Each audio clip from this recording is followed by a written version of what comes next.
এত তাপ, এত বিরহ, এত কষ্ট, এত দুঃখ এদের মনে। আমি মনে মনে ভাবতাম আমি বোধহয় প্রভুর বড় ভক্ত।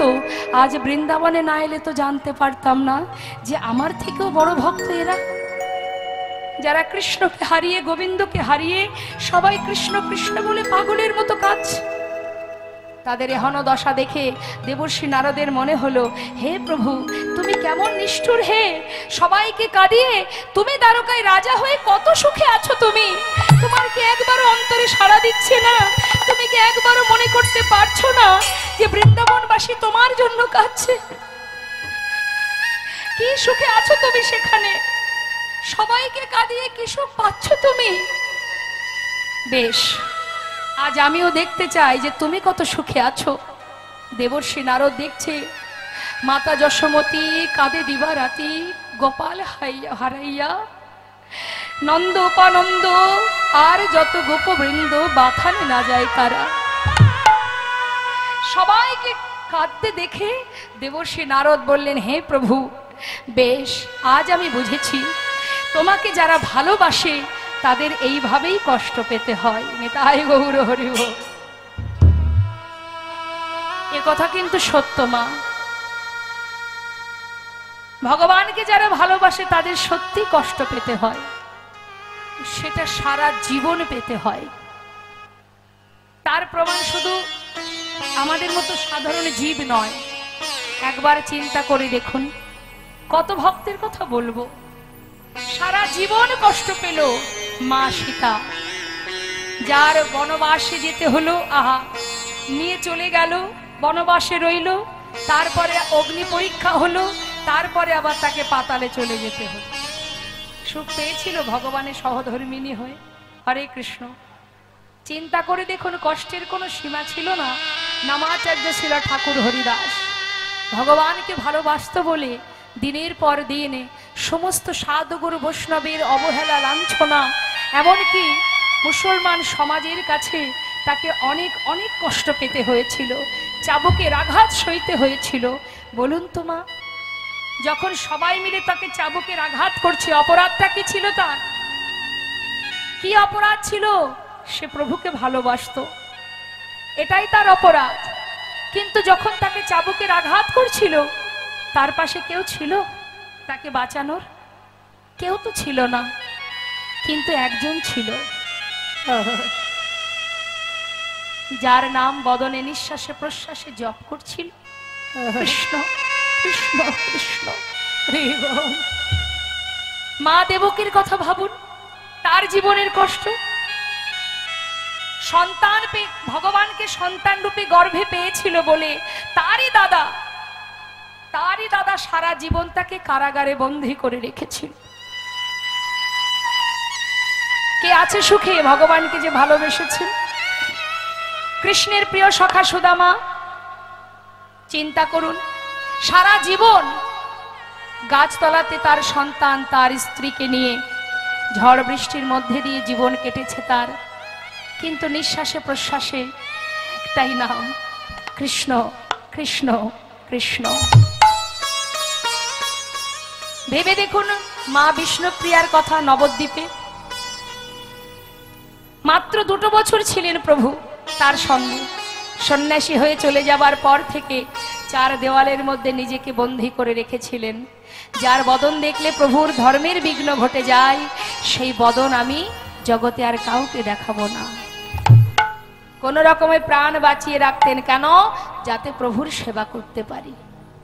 ভক্ত অত সহজ নয় মা, ভক্ত হওয়া অত সহজ নয়। 5 বছরের ছোট্ট শিশু প্রহ্লাদ, তার কি অপরাধ ছিল? সে প্রভুকে ভালোবাসতো বলে নিজের পিতা তাকে কত সাজা দিয়েছে। ভগবান বললেন, যে করে আমার আশ আমি তার করি সর্বনাশ, তথাপিও যে না ছাড়ে আমার পাশ, আমি হই তার দাসানুদাস।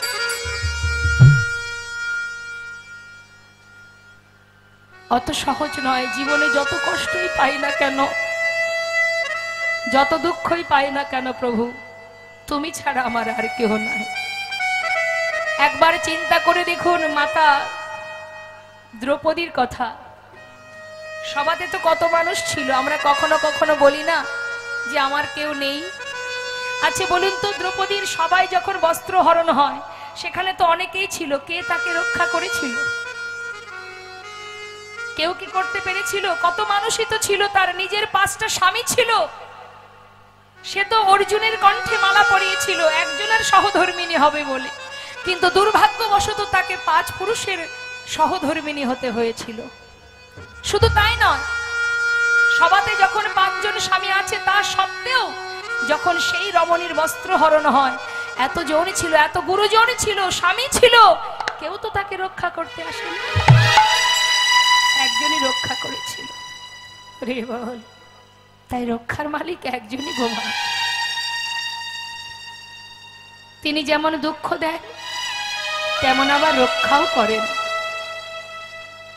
আর ভগবান তাকেই কষ্ট দেন। কাকে? ভগবান তাকেই কষ্ট দেয়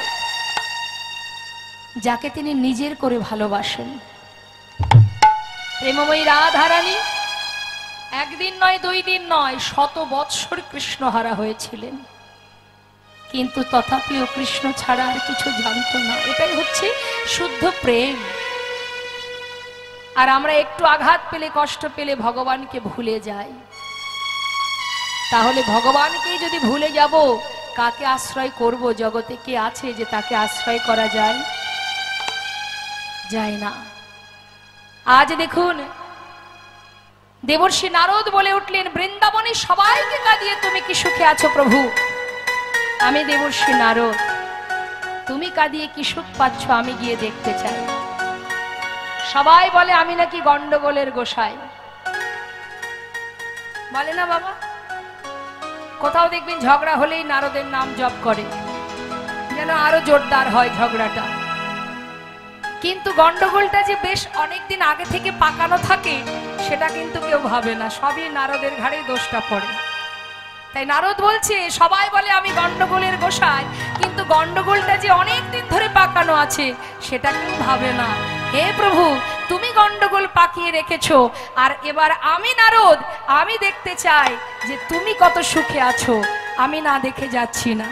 তাই দেবর্ষি নারদ নিজের বীণাকে বলছে, বীণা, এতদিন যার নাম করেছিস ভুলে যা ওই নাম, ওই নাম আর করতে হবে না, আজ থেকে রাধা নাম জপ কর। নিতাই গৌর হরি বল হরি। তাই বীণাকে বলছে, রে বীণা, বল বল যন্ত্র রাধা নামে মন্ত্র,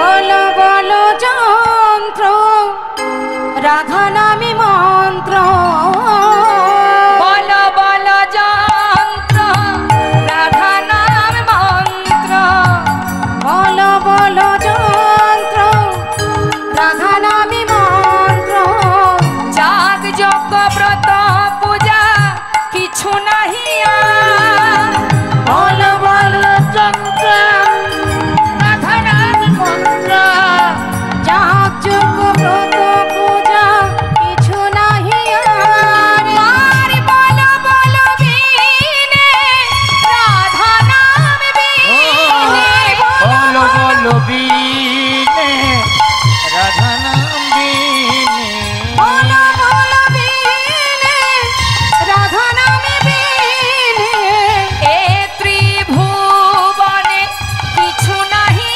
আর, বল বল রাধা নামে মন্ত্র, বল বল শান্ত রাধা নামে মন্ত্র, যাগ যজ্ঞ ব্রত পূজা কিছু নাহি আর,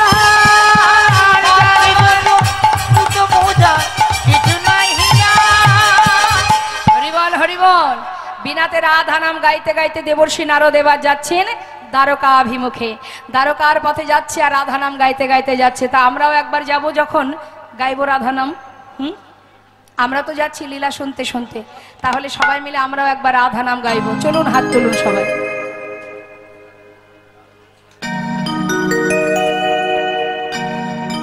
প্রত্যেকে হাত তুলবেন, নাহলে গাইবো না। ভগবানের সেবার জন্য যদি হাত থেকে থাকে একবার তুলুন। হাত তো সেটাই যেটা গোবিন্দ সেবায় লাগে। হ্যাঁ, হরিবল হরিবল হরিবল। রাধে রাধে রাধে রাধে রাধে রাধে বল, রাধে রাধে রাধে রাধে রাধে রাধে বল, বলো রাধে রাধে রাধে রাধে রাধে রাধে বল, রাধে রাধে রাধে রাধে রাধে রাধে বল। প্রত্যেকে হাতে তালি দেবেন, আপনাদের তালে তালেই আমি গাইবো। তবে যেমন খুশি তেমন, এক একজন এক এক সময় তাল দিলে হবে না, তালে তালে, ঠিক আছে? এক তালে তুলুন। রাধে রাধে রাধে রাধে রাধে রাধে বল, রাধে রাধে রাধে রাধে রাধে রাধে বল, বলো রাধে রাধে রাধে রাধে রাধে রাধে বল, রাধে রাধে রাধে রাধে রাধে রাধে এ রাধে রাধে রাধে রাধে রাধে রাধে বল, রাধে রাধে রাধে রাধে রাধে রাধে বল। রাধে রাধে বলো, রাধে রাধে রাধে রাধে রাধে রাধে বল, রাধে রাধে রাধে রাধে রাধে রাধে বল, রাধে রাধে রাধে রাধে রাধে রাধে বল, রাধে রাধে রাধে রাধে রাধে রাধে বল। রাধে রাধে রাধে রাধে রাধে রাধে বল, রাধে রাধে রাধে রাধে রাধে বল, হে রাধে রাধে রাধে রাধে রাধে রাধে বল, রাধে রাধে রাধে রাধে রাধে রাধে বলো আহা, বৃন্দাবন কি, রাধে রাধে সবাই হাত তুলুন। বৃন্দাবন কি বলুন, জোরে জোরে বলবেন রাধে রাধে, খুব জোরে বলবেন, যতটা কণ্ঠে সুর আছে। এখানে কিন্তু রাধারানী আছেন, কণ্ঠে যতটা জোর আছে সেই জোরে রাধা নাম করবেন। তুলুন হাত।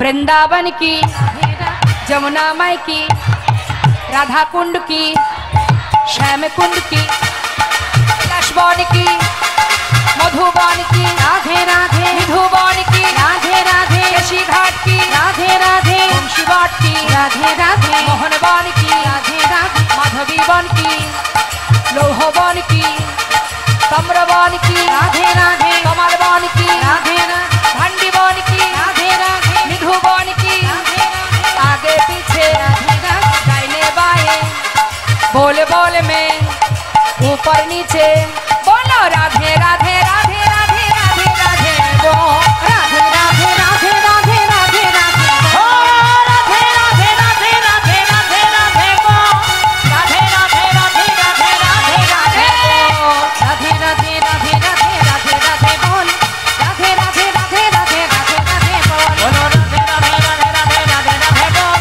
राधे राधे राधे राधे राधे राधे बोल, राधे राधे राधे राधे राधे राधे बोल, राधे राधे राधे राधे राधे राधे बोल। राधा रानी की। এমন রাধা নাম শুনলে বলুন মা কে বা ঘরে থাকতে পারে। মহারাজ রাধা নাম শ্রবণ করে সিংহাসন পরিত্যাগ করে গোবিন্দ ছুটতে ছুটতে পথে এসে দাঁড়ালেন। চোখের জলে বুক ভাসিয়ে কাঁদে আর বলে, হরে কে শোনালো রে এই রাধা নাম, কে শোনালো রে राधा नाम কে শোনালো রে राधा नाम केशोनालो रे এই রাধা নাম, কে শোনালো রে রাধা নাম, কে শোনালো রে রাধা নাম কে শোনালো রে, রাধা নাম কে শোনালো রে।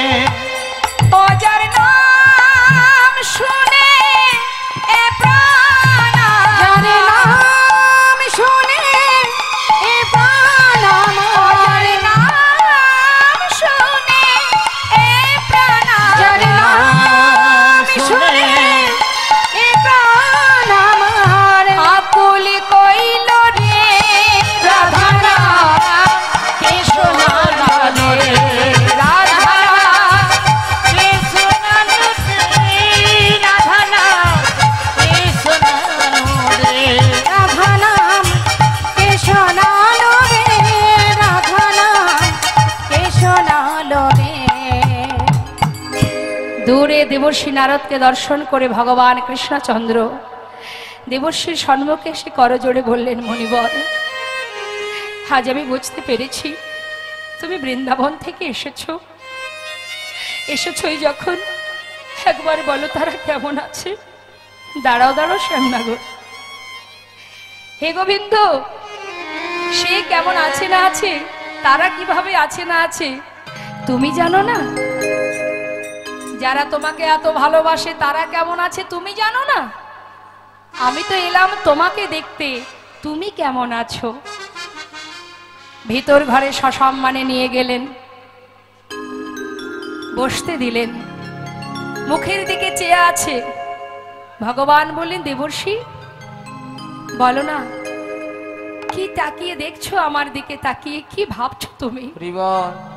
মহারাজ, শুধু এটাই চিন্তা করছি, জীবনে আর কত অপরাধ কুড়াবে, আর কত পাপ বহন করবে, কি হবে তোমার উপায়? প্রভু বলছে, কেন দেবর্ষী, আমি তো কিছুই বুঝতে পারছি না তোমার কথা। মহারাজ, মনে পড়ে কুরুক্ষেত্রের কথা, কত মাকে কাঁদিয়েছ তুমি, কত মায়ের অভিশাপ তোমার মাথার উপর। আজ বৃন্দাবনে সবাই কাঁদছে, সেই কান্না সেই দুঃখ তুমি বুঝবে কি করে? প্রত্যেকটি মানুষের চোখের জলে তোমার জীবনের অভিশাপ হয়ে দাঁড়াচ্ছে। আর কত কাঁদাবে তুমি? এবার তো তুমি কৃপা করো, তোমার অপরাধ খণ্ডন করো। তুমি কি করে করব আমি, কি করার আছে আমার? প্রভু যেই না এমন কথা বলেছে, দেবর্ষী নারদ ভাবলেন, এই তো সুযোগ, এই সুযোগটা কাজে লাগিয়ে সমস্ত বৃন্দাবনবাসীকে আমি দ্বারকায় নিয়ে আসব, সবার সঙ্গে প্রভুর মিলন করাবার জন্য। তাই তিনি বললেন, মহারাজ, রাজার অপরাধ খণ্ডনের একটাই উপায়, সেটা হলো যজ্ঞ করতে হবে। এটা শুধু মহারাজ তোমার ক্ষেত্রে নয়, যুগে যুগে হয়ে আসছে, যুগে যুগে এটাই হয়ে আসছে। যেমন ত্রেতায় রামের রাজা ছিল, অশ্বমের যজ্ঞ কইল। ত্রেতায় রামের রাজা ছিল, অশ্বমের যজ্ঞ কইল। রামের রাজা ছিল, অশ্বমের যজ্ঞ কইল। দানব্রত যজ্ঞ হবে এবে, মহারাজ দানব্রত যজ্ঞ হবে এবে।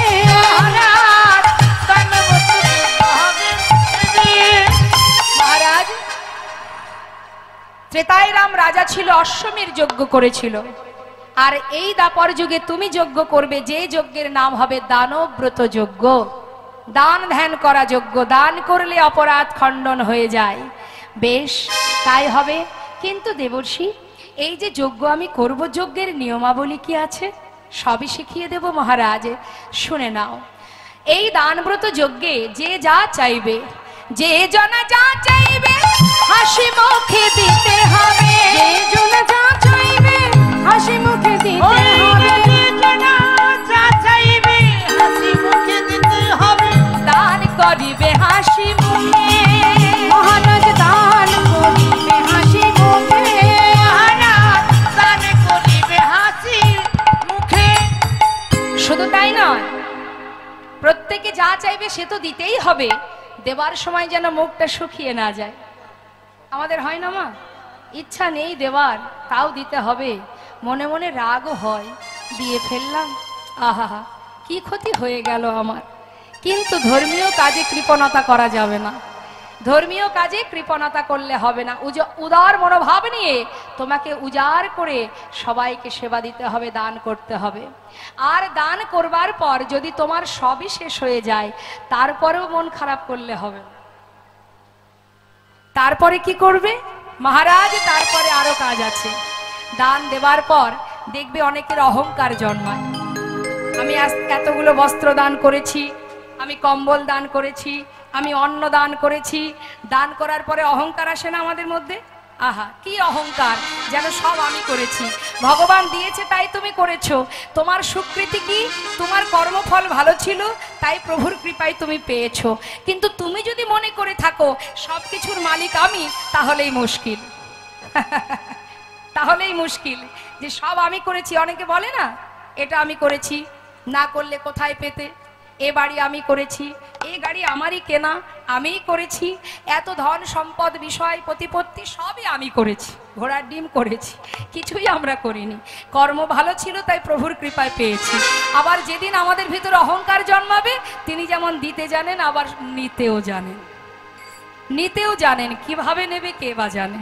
হ্যাঁ, হরিবাসরে দান করতে গেলে দেখবেন গ্রামে গ্রামে পাড়ায় পাড়ায় চাঁদা তুলতে গেলে কারোর বাড়ি যদি 50 টাকা চাঁদা নেওয়া হয়, পাশের বাড়িতে গিয়ে যদি বলা হয় যে মাতাজি তোমার তো যা হোক কিছু তো প্রভু দিয়েছেন, তুমি 100 টাকা দেবে, সে কিন্তু 10 কথা শুনিয়ে দেয়। তুমি আমার বাড়ি রেখেছো, আমার এই দেখেছো এই দেখেছো বলে ভাবছো আমি ধনী, তার বাড়ি 50 টাকা, আমার বাড়ি 100 টাকা কেন নেবে, 10 কথা শুনিয়ে ছাড়বে। কিন্তু তুমি যেদিক থেকেই দেবে না কেন, এদিকে যদি না দাও তোমাকে আর এক দিক থেকে দিতে হবে, দিতেই হবে তোমাকে, যেমন করেই হোক দিতে হবে। তুমি মনে করছো আমি তাকে দিলাম না, ভগবানের সেবায় দিলাম না, কিন্তু তোমার ওই লক্ষ্মী কি ঘরে থাকবে? মনে হয় থাকবে না। লাগাতে যদি হয়, কর্ম যদি করতে হয়, সঠিক কর্ম করো, সঠিক পাত্রে দান করো, কিন্তু আমরা তো সেটা করি না। কি হলো, ভগবান বললেন তুই দিচ্ছিস না তো, দান করছিস না তো, আজ তুই সব পেয়েছিস, এর পরের জন্মে তোকে এমন করে পাঠাবো, হরি বল, তোকে দাঁড়ে দাঁড়ে ভিক্ষা করে 2 পয়সা পাবি, তাতে সংসার চালাতে হবে, বুঝবি ঠেলা। আর তুই এখন দিবি না, ভগবানের সেবায় দিবি না, এমন একটা পোকা ফল তোকে দেব, সারা জীবন এই ডাক্তার হসপিটাল করতে করতে তোর সব শেষ হয়ে যাবে। তার প্রমাণ আছে বাবা। আমি কুচবিহারে এক জায়গায় গিয়েছিলাম প্রোগ্রামে, সেখানকার কমিটিরা দুঃখ করে বলছে জানেন দিদি, ভক্তের বাড়িতে ভিক্ষায় গেলে প্রেসক্রিপশন দেখিয়ে দেয়, দেখো দেখো কত টাকা খরচ হয়েছে, এত হরিবাসরে দেব কি করে চাঁদা, প্রেসক্রিপশনটা দেখাচ্ছে, কারণ এত টাকা খরচ হয়েছে রোগ ব্যাধির পিছনে, এখন তোমাকে যে চাঁদা দেব তোমাকে বেশি দিতে পারবো না, অল্প স্বল্প নিয়ে যাও। তাহলে একদিক থেকে না একদিক থেকে তার অর্থ যাবেই যাবে, যেদিক থেকেই যাক না কেন। তাহলে আমাদের চিন্তা করতে হবে, অর্থ যেমন লক্ষ্মী তো চঞ্চলা, সে তো ঘরে থাকবে না, অর্থাৎ দিতে যদি হয়, করতেই যদি হয়, সঠিক কর্ম করব, সঠিক পাত্রে দেব, তাহলে একটু হলেও একটু তো স্বীকৃতি পাবো, প্রভুর কৃপা পাবো, যাবার পথ পরিষ্কার হবে। নিতাই গৌর হরি বল, গৌর হরি। তাই বলছি মহারাজ, দান করে যদি অহংকার এসে যায়, তার জন্য আরেকটা লাইন আছে, কি সেটা হচ্ছে প্রভু এই যে তুমি দান করলে, দান করার পরে তোমার সব শেষ হয়ে গেল, কিছুই আর রইল না, তারপরে আরেকটা কাজ, সেটা কি সব শেষে দান দিয়া ভিক্ষার ঝুলি কাঁধে লইয়া, নিতাই গৌর হরি বল, হরি বল। ভিক্ষার ঝুলি কাঁধে মহারাজ সব শেষে দান দিয়া, সব শেষে দান দিয়া, ভিক্ষার ঝুলি কাঁধে লইয়া, ভিক্ষা মেগে খাবে মন সুখে, মহারাজ ভিক্ষা মেগে খাবে মন সুখে, মহারাজ ভিক্ষা মেগে খাবে মন সুখে। দান ব্রতের এই তো রীতি, দান ব্রতের এই তো রীতি, দান ব্রতের এই তো রীতি, দান ব্রতের এই তো রীতি, শোনো শোনো হে রাজন, দান ব্রতের এই তো রীতি, শোনো শোনো হে রাজন, দান ব্রতের এই তো রীতি। তোমার দানের অহংকার দূরে যাবে, দানের অহংকার দূরে যাবে, দানের অহংকার দূরে যাবে, দানের অহংকার দূরে যাবে, দান ব্রতের এই তো রীতি, দানের অহংকার দূরে যাবে, দান ব্রতের এই তো রীতি, বলি শোনো শোনো হে রাজন, দান ব্রতের এই তো রীতি, হরি বল, হরি বল, হে রাজন, দান ব্রতের এই তো রীতি, দান ব্রতের এই তো রীতি, হে রাজন, দানের অহংকার দূরে যাবে, ভিক্ষা মেগে খাবে মন সুখে, মহারাজ ভিক্ষা মেগে খাবে মন সুখে, মহারাজ ভিক্ষা মেগে খাবে মন সুখে। নারদের কথা শুনি কহে দেবে চিন্তামণি, নারদের কথা শুনি কবে দেবে চিন্তামণি, নিমন্ত্রণের ভারে কে বা লবে, নিমন্ত্রণের হার কে বা লবে, নিমন্ত্রণের ভার কে বা লবে। চিন্তা করে বলছে গোবিন্দ সবই মানলাম তোমার কথা, তা নিমন্ত্রণের ভারটা কে নেবে, কে নেবে, কার উপরে দেব দায়িত্ব? তখন মহাজন পদাবলীর শেষে বলে উঠলেন, তাহা শুনি মোহন কয় চিন্তা কেন দয়াময়, তাহা শুনি মোহন কয় চিন্তা কেন দয়াময়, তাহা শুনি মোহন কয় চিন্তা কেন দয়াময়, শুনি মোহন কয় চিন্তা কেন দেবর্ষিরে ভার দাও এবে, ওই দেবর্ষিরে ভার দাও এবে, মহারাজ দেবর্ষির ভার দাও এবে। নিমন্ত্রণের ভারটা দেবর্ষির হাতেই দিয়ে দাও। কারণ সে সারা দিন প্রতিদিন ওই স্বর্গমর্ত পাতাল ঘুরে ঘুরে ঘুরে ঘুরে বেড়ায়। তা যে এত ঘোরাঘুরি করে 365 দিন চারিদিকে ঘুরে ঘুরে বেড়ায়, তা তার তো সব অলিগলি চেনা, তাই না? আর তার গাড়িটা কি ঢেকি, যদি সরু গলি হয় তাও চলে যাবে। তা দেরি না করে তার কাছে দায়িত্বটা দিয়ে দাও, সেই নিমন্ত্রণের দায়িত্ব নেবে। ভগবান নিমন্ত্রণ পত্র লিখলেন, স্বর্গমর্ত পাতাল গুরুজন, গুরুর নিমন্ত্রণ হলো। নিমন্ত্রণ পত্র লিখে এবার বলরামের হাতে দিয়ে বললে, দাদা দেখো তো ঠিক আছে কিনা। এখন দাদা বললেন, ভাই তুই তো সব জায়গার পত্র লিখেছিস, বৃন্দাবনের পত্র কেন লিখিসনি? গোবিন্দ বললেন, দাদা তুমি এমন কথা বলবে আমি জানি, আপনজনকে কখনো কেউ পত্র দেয় না, নিজের মানুষকে কেউ পত্র দেয়। আমি বৃন্দাবনের পত্র সেই কারণেই লিখিনি দাদা। আজ আমি দেখতে চাই, নিমন্ত্রণ করলে সবাই আসে, আর বিনা নিমন্ত্রণে কারা আসে? যারা নিজের জন হয়। আমিও দেখতে চাই বৃন্দাবনে খবর পাওয়া মাত্রই আমাকে কে দেখতে আসে। যে আমার কাছে আসবে আমি জানবো সেই হলো আমার একমাত্র আপনজন। তাই গৌর হরি হরি। তাই পত্র লিখলো না বৃন্দাবনবাসীর জন্য, সেই দুঃখ করেছিলেন সখাগণ এবং রাধারানীর অষ্টসখী। দেখেছিস রায়, সবার জন্য পত্র লিখলো, সবাই পেল পত্র, আমাদের জন্য করলো না, কোনো পত্র দিল না। রাধারানী বলেছিলেন, সখী দুঃখ করছিস কেন? আমরা তো তার নিজের জন, আমাদেরকে সে কেন পত্র দেবে বল? হরি বল হরি বল। কেমন প্রেম দেখুন মা। স্বর্গমত্ত পাতালে নিমন্ত্রণ করে গোবিন্দ, আহা দেবর্ষি নারদ সে কি করলো? চিন্তা করছে, নিমন্ত্রণ তো সব জায়গায় হলো, বৃন্দাবনবাসীর জন্য পত্র লেখেনি ঠিক আছে, খবর দিতে তো আর বাধা নেই, যাই একবার খবরটা দিয়ে আসি। আর এদিকে ভগবান বিশ্বকর্মাকে স্মরণ করে প্রভাস নদীর তীরে যজ্ঞের আয়োজন করবার সমস্ত বন্দোবস্ত শুরু করে দিলেন। আর দেবর্ষি নারদ এলেন বৃন্দাবনে যশোমতী মায়ের অঙ্গনে। মা আমার অচৈতন্য হয়ে পড়ে আছে, যেন হঠাৎ শুনতে পেল নূপুরের রুনুঝুনু। বলে উঠল, কে রে, তুই কি আমার গোপাল এলি? নূপুরের রুনুঝুনু শব্দ শোনা যায়, আমি তো চোখে ভালো দেখতে পাই না, তুই কে? দেবর্ষি নারদ বললেন, মা আমি দ্বারকা থেকে এসেছি, আমি দেবর্ষি। ও দেবর্ষি, আমার গোপাল কেমন আছে? সে ভালো আছে মা, সে অনেক ভালো আছে। আমি কেন এসেছি জানো? তোমার পুত্র প্রভাস নদীর তীরে যজ্ঞ করছে, তাই তুমি দেরি করো না মা, শীঘ্রই যাও, সবাইকে নিমন্ত্রণ করেছে, তোমাদেরও জানিয়ে গেলাম, শীঘ্রই গুছিয়ে নিয়ে যাত্রা করো। স্বর্গমর্ত পাতাল সব জায়গায় নিমন্ত্রণ করার শেষে বৃন্দাবনে নিমন্ত্রণ।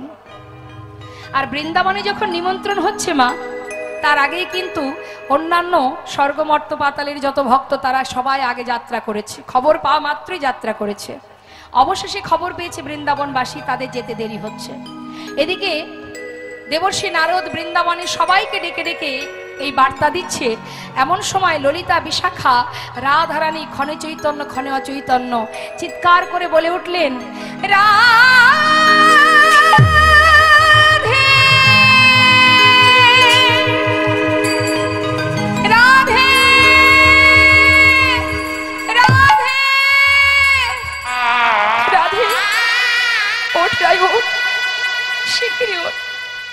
ওই দেখ দেবর্ষি এসেছে, দ্বারকা থেকে এসেছে, চল যাই, তোর বধূ কেমন আছে একবার শুনে আসি, চল ওঠ, শিগগিরই ওঠ।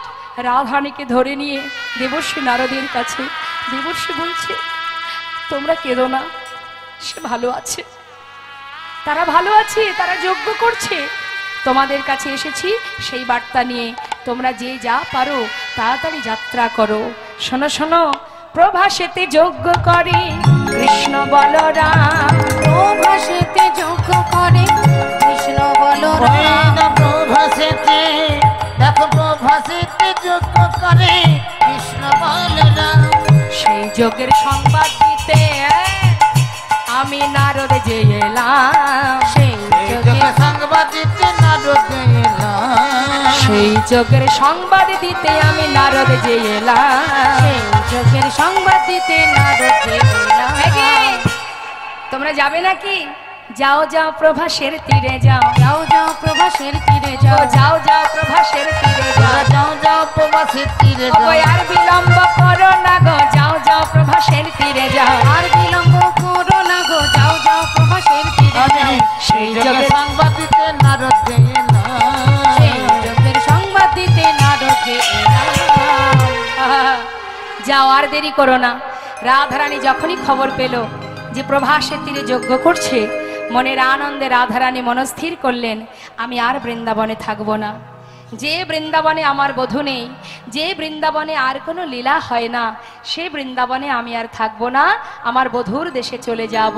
তাই রাধারানী আমার এই যজ্ঞের খবর পেয়ে ঘর থেকে যাত্রা করেছে।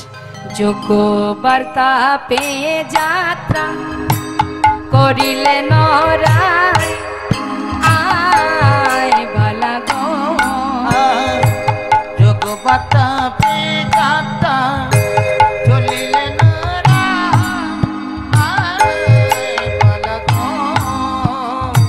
সখীগণ সঙ্গে চলে সহিত বড়া, সখীগণ সঙ্গে চলে সহিত বড়া, সখীগণ সঙ্গে চলে সহিত বড়া। যোগবার্তা পেয়ে যাত্রা করিলেন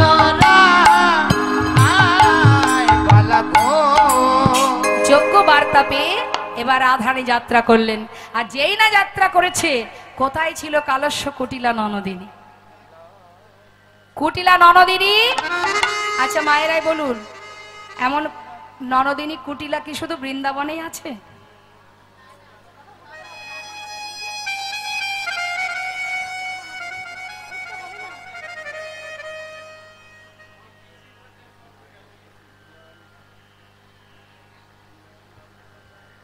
সন্তান মাতা পিতার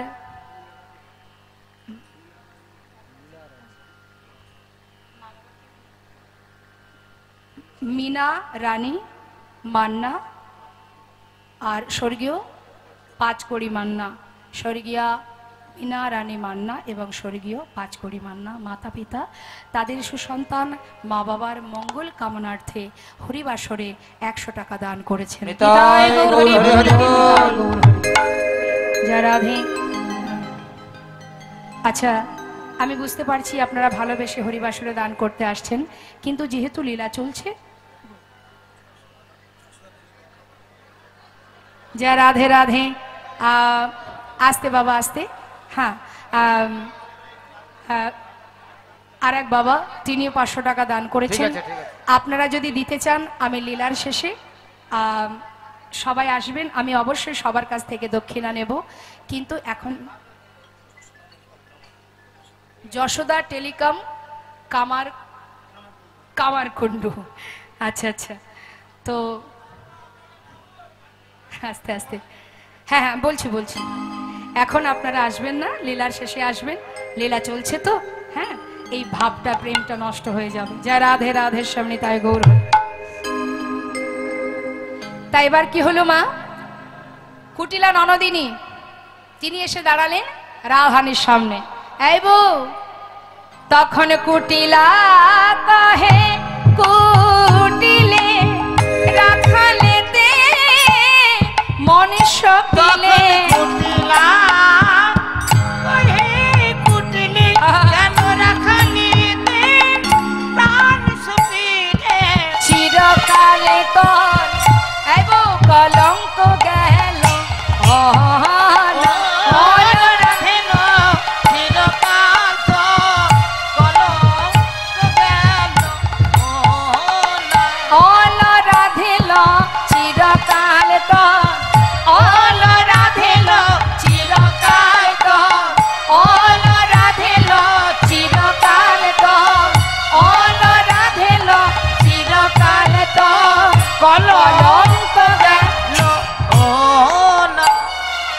কি বললেন কথাটা?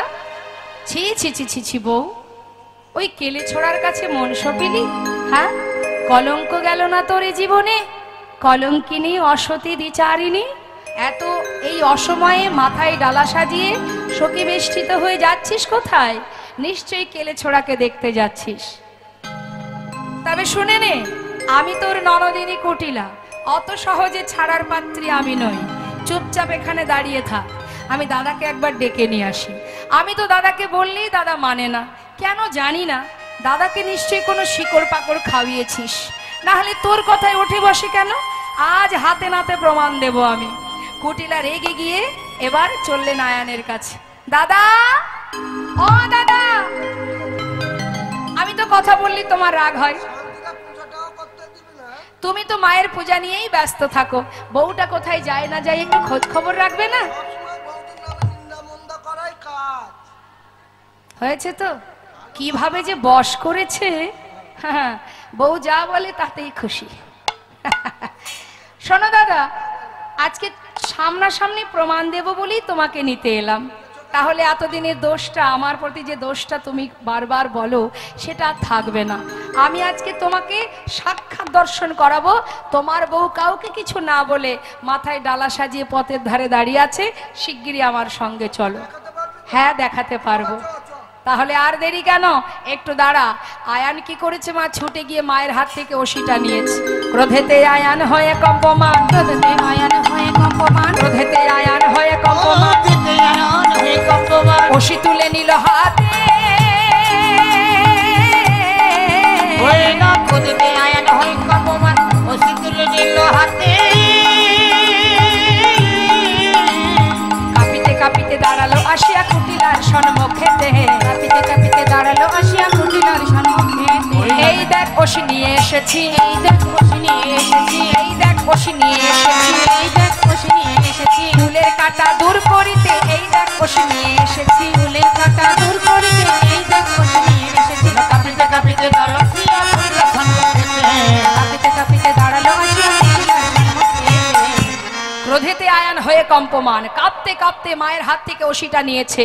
কুলের কাঁটা আজ আমি দূর করবই। তাড়াতাড়ি করে ওষি নিয়ে কুটিলার হাত ধরে চললেন রাধানের কাছে। রাধানের কাছে এসে যেই না দাঁড়িয়েছে, দেখছে সত্যি রাধানী পসরা মাথায় নিয়ে দাঁড়িয়ে আছে। এসে জিজ্ঞাসা করলেন আয়ান, ছি ছি ছি ছি ছি, হ্যাঁ রে বউ, এই বউ, আমাকে ছেড়ে যাচ্ছিস কোথায়? বল, কোথায় চলেছিস? ছি ছি ছি ছি, হ্যাঁ রে, সব কুলে কালি দিয়ে ঘরের লক্ষ্মী পরপুরুষের কাছে যাওয়া। নিজ পতি তেজি পরপতি ভোজি, নিজ পতি তেজি পরপতি ভোজি, নিজ পতি তেজি পরপতি ভোজি, পরপতি ভোজি। মজিলি রাখাল সহানে ওই না নিজ পতি তেজি পরপতি ভোজি, মজলি রাখাল সনে। পাপের ভান্ডার পুড়ে গেছে তোর, আর তোকে বাঁচিয়ে রাখবো না। হলো পুণ্যকাল ঘুচাবো জঞ্জাল, এই ছিল তোর কপালে। হলো পুণ্যকাল ঘুচাবো জঞ্জাল, এই ছিল তোর কপালে। হলো পুণ্যকাল ঘুচাবো জঞ্জাল, এই ছিল তোর কপালে। হলো পুণ্যকাল ঘুচাবো জঞ্জাল, ছিল কপালে। রাধে তোর প্রাণ নাশিব, রাধে তোর প্রাণ নাশিব, ফুলের কাঁটা দূর করিব। রাধে তোর প্রাণ নাশিব, আমার ফুলের কাঁটা দূর করিব, রাধে তোর প্রাণ নাশিব। হলো পুণ্যকাল ঘুচাবো জঞ্জাল, এই ছিল তোর কপালে। হলো পুণ্যকাল ঘুচাবো জঞ্জাল, ছিল কপালে।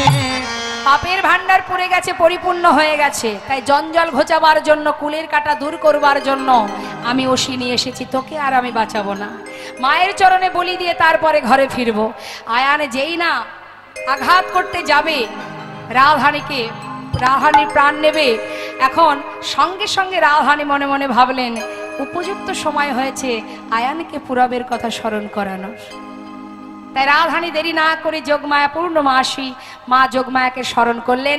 মা যোগমায়া রাধারানীর অঙ্গে ধারণ করে কালী মূর্তি হয়ে দাঁড়ালেন রাধারানী।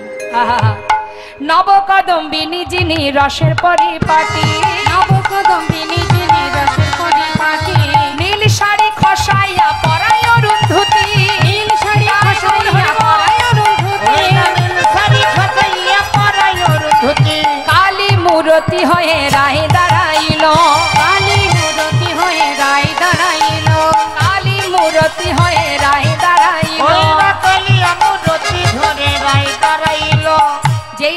রানী হয়ে দাঁড়িয়েছে রাধারানী। আয়ান সঙ্গে সঙ্গে, তিনি তো মাকে ভালোবাসে, কালী মূর্তি দর্শন করে ছুটে গিয়ে রাধারানীর চরণ ধরিল। ছুটে গিয়ে রাধারানীর চরণ ধরিল। ছুটে গিয়ে রাধারানীর চরণে পড়িল। ক্ষমা কর রায়, ক্ষমা করো রায়, ক্ষমা কর একবার রায়, ক্ষমা করো রায়।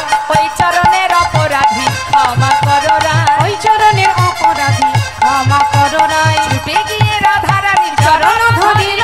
ছুটে গিয়ে রাধারানীর চরণে ধরিল। রাধারানী বললেন, চিন্তা করে দেখ একবার, তুই কে ছিলি আর আমি কে ছিলাম? মনে পড়ে সেই পুরাবের কথা? তুই ছিলি সুতাপারিষি, সাধনা করেছিলি ভগবান বিষ্ণুর কাছে, তোমার বামে যে লক্ষ্মী, তাকে আমার পত্নী রূপে আমি লাভ করতে চাই। জগতে এত কিছু থাকতে তুই সাধনা করেছিস বিষ্ণুর বামে লক্ষ্মীকে পত্নী রূপে পাওয়ার আশা। কঠিন সাধনা করলি তুই। প্রভু গিয়ে বলল, দেখো সুতাপা, তুমি আমাকে লক্ষ্মী ছাড়া করো না, এই বর বাদ দিয়ে তুমি অন্য কোনো বর চাও, আমি তোমাকে এই বর দিতে পারবো না। তখন তুই সেই কথা শুনে এক পায়ে দাঁড়িয়ে কঠিন তপস্যা করেছিলি। ভগবান আবার তোর কাছে গিয়ে বলেছিল, ওরে সুতাপা, তোর কি মত বদলেছে? অন্য কোনো বর? না প্রভু, আমার একটাই চাওয়া, তোমার বামে যে লক্ষ্মী, তাকে আমি আমার পত্নী রূপে পেতে চাই। বাঞ্ছা কল্পতরু ভগবান যতবার বলে দিতে পারবো না, ততবার ভক্ত বলে ওঠে, তাহলে তুমি কিসের বাঞ্ছা কল্পতরু? ভক্তের বাঞ্ছা পূর্ণ করতে পারো না? আহা, কেমন ভক্ত দেখুন মা। চলে যাও তুমি, চাই না তোমার বর। ভগবান বললেন, বেশ, মনোবাঞ্ছা পূর্ণ হবে।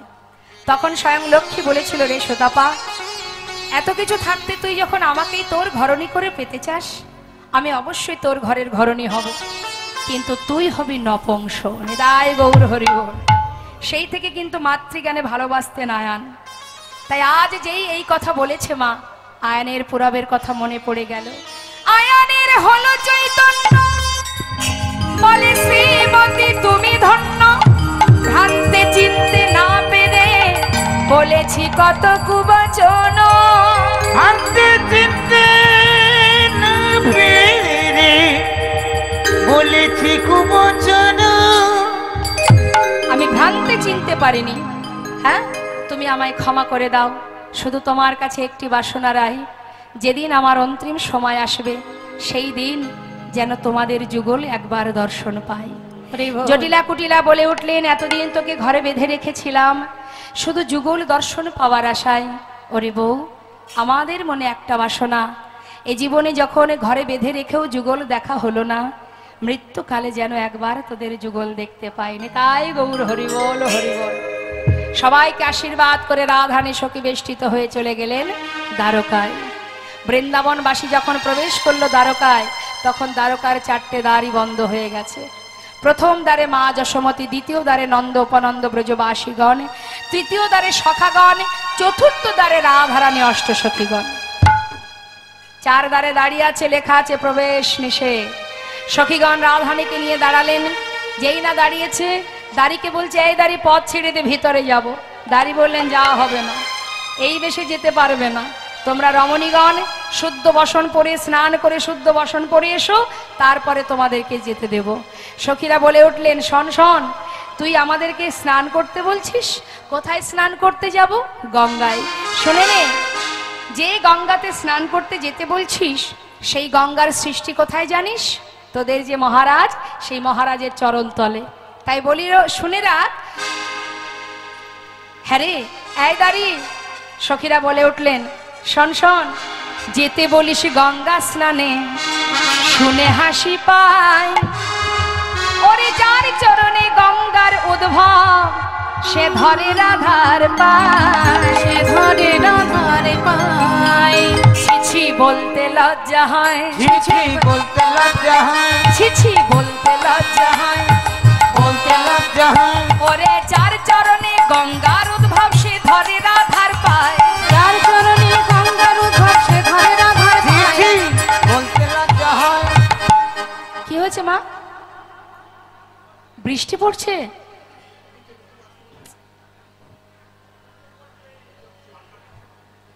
খুব জোরে হচ্ছে কি? আচ্ছা কি করবেন বলুন, যতটুকু সম্ভব একটু দাঁড়িয়ে আস্বাদন করুন। তখন বলে উঠলেন সখীগণ, হ্যাঁ রে রায়, এই দাড়িগণ বলে কি রে?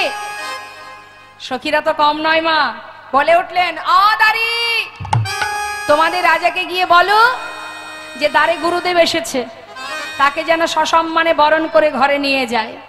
বলগা যা তোর রাজা রে, রাজগুরু এসেছে দ্বারে। বলগা যা তোর রাজা রে, রাজগুরু এসেছে দ্বারে। পায়ে ধরে নিয়ে যেতে বল, ওহে দাড়ি, পায়ে ধরে নিয়ে যেতে বল, ওরে দাড়ি। কিসের যোগ্য কাহারে রে, কিসের যোগ্য করে রে, ওসে কেমন যোগ্য করে রে, কেমন যোগ্য করে রে। গুরু বিনা তোদের রাজা কেমন যোগ্য করে রে। হইল গুরু বিনা তোদের রাজা কেমন যোগ্য করে রে। পায়ে ধরে নিয়ে যেতে বল, ওহে দাড়ি। পায়ে ধরে নিয়ে যেতে বল, ওরে দাড়ি। দাড়ি একবার রাধারানীর দিকে তাকাচ্ছে, আর একবার মহারাজের কথা ভাবছে যে আমাদের যে রাজা, এত বড় রাজ্যের যিনি রাজা, তার গুরু কিনা এই রমণী, মুখের দিকে তাকিয়ে আছে। সখীরা বলছে, হা করে দেখছিস কি? গিয়ে বল তোদের রাজাকে যেন পায়ে ধরে তার গুরুকে নিয়ে যায়। গুরু ছাড়া কি যোগ্য হয় রে? যা যা যা, দেরি করিস না। আর এদিকে সখাগণ, তারা যে দ্বারে দাঁড়িয়ে আছে, কানায় কানায় বলে বন্ধু সখা বলে ডাকছে, একবার দেখা দে ভাই। তুই কি জানিস না বৃন্দাবনে যে আর ভালো লাগে না, তুই না থাকলে সে আনন্দ কোথায় পাবো রে? একবার দেখা দি, এত বড় রাজ্যে রাজা হয়েছিস তুই, আমাদের কথা কি ভুলে গেছিস? আহা, সখাগণ কাঁদছে। আর একজন এসে দাঁড়িয়েছে, মা যশোমতী। মা যশোমতী আমার, তিনি দ্বারে এসে পাগলিনীর বেশ মা, অঙ্গের বসন খুলে গড়াগড়ি যায় ধোলায়। পাগলিনীর ন্যায় কত আশা নিয়ে আজ গোপালকে দেখবে বলে ব্রজবাসীর কাছ থেকে একটু একটু করে ননি মাখন চেয়ে আজ সেই ননি মাখনটুকু নিয়ে এসেছে আজ দ্বারকায়। দাড়িকে বলছে, দাড়ি আমি একটু ভিতরে যাব, যেতে দে না। দাড়ি বলছে, এখন তো আর যাওয়া হবে না, দেখছো না কি লেখা আছে, প্রবেশ নিষেধ, আর তো যাওয়া যাবে না, যজ্ঞ শুরু হয়ে গেছে, আর যাওয়া যাবে না। হ্যাঁ রে, আমাকে যে যেতেই হবে, একটি বার ভিতরে যেতে দে। আমার গোপাল এত বড় যজ্ঞ করছে। তোমার গোপাল? কে তোমার গোপাল? ওরে, তোদের যে রাজা, সেই তো আমার গোপাল। অট্টহাসি হাসছে দোয়ার পাল। আরে, আমাদের রাজার মা হবে রাজমাতা, এমন কাঙালিনী কেন হতে যাবে? অবড়িমা, নিশ্চয়ই বেশ কিছুদিন হয়েছে না খেতে পেয়ে এমন পাগলের মতো বকছো। আরে শোনো শোনো, ওই দূরে গিয়ে বসো, এখানে বারবার গোল করো না, ঝামেলা করো না, দূরে গিয়ে বসো। আমাদের মহারাজের যজ্ঞ শেষ হলে যখন দ্বারে এসে দান ধ্যান করবে, তোমার যা খুশি তুমি মহারাজের কাছে চেয়ে নিও। আমাদের মহারাজ বড় দয়াল। মা বললেন, দেখ দাঁড়ি, মায়ের কাছে মূল্যবান ধন হলো তার সন্তান। আমার কাছে কোনো কিছুরই অভাব নেই রে, শুধু আমার সন্তান আমার কাছে নেই। জানিস, তার জন্য কাঁদতে কাঁদতে না আমি অন্ধ হয়ে গেছি, চোখে ভালো দেখতে পাই না, কিন্তু বড় আশা নিজের পুত্রকে একবার দেখব। তাই কত কষ্ট করে সেই বৃন্দাবনে থেকে দ্বারকা এলাম। ওরে দাঁড়ি, আমার গোপাল কতদিন ননি মাখন খায়নি, সে অনাহারে দিন কাটাচ্ছে, একবার যেতে দে না। আহ, কেন বারবার বিরক্ত করছো? বললাম না এখন ভিতরে প্রবেশ করা যাবে না। বারবার যদি বিরক্ত করো, আমি কিন্তু তোমাকে চাবুক দিয়ে আঘাত করব। মা বললেন, মারবি তো মার, যত খুশি মার, কিন্তু তবুও বলবো, তোর হাতে ধরি, তোর পায়ে পড়ি, একবার আমায় যেতে দে, একটি বার যেতে দে। আমার গোপাল যে না খেয়ে আছে, একবারে যেতে দে। কোনো কথাই না শুনে দাঁড়িয়ে দেখছে, তো কোনো কথাই শুনছে না, বিরক্ত করছে। চাবুক নিয়ে আঘাত করতে শুরু করলেন। যতবার তার অঙ্গে চাবুকের আঘাত পড়ছে ততবার মা চিৎকার করে গোপাল গোপাল বলে ডাকছে, গোপাল রে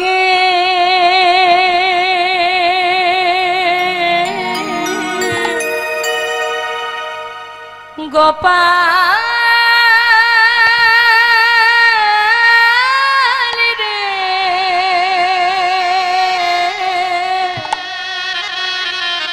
সাড়া দে গোপাল সাড়া দে, গোপাল রে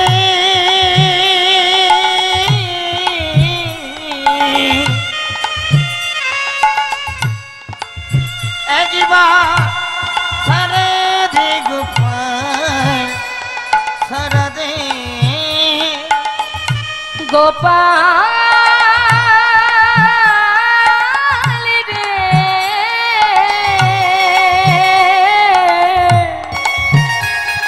ওরে সাড়া দে গোপাল সাড়া দে, গোপাল রে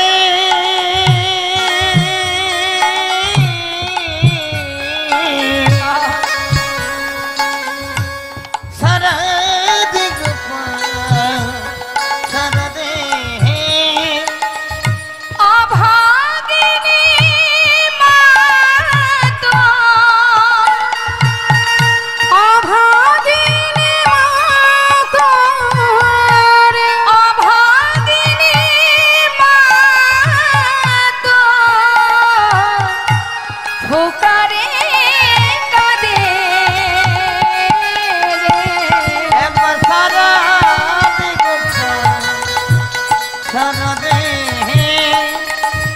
গোপাল গোপাল রে রে সাড়া দে গোপাল সাড়া দে, কাঙালিনী বলে কি দিবি না সাড়া, নয়নের মনিরে তুই নয়ন হারা, ওই কাঙালিনী বলে কি তুই দিবি না সারা, নয়নে মনি রে তুই নয়ন তারা, দেখিতে কি পাইব দেখিতে কি পাইব সেই নয়নে রে, সারা দে গোপাল সারা দে, গোপাল রে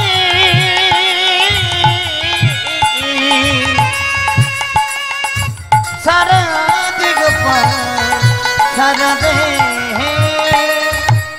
যে বাঁশি বাজিয়েছিলি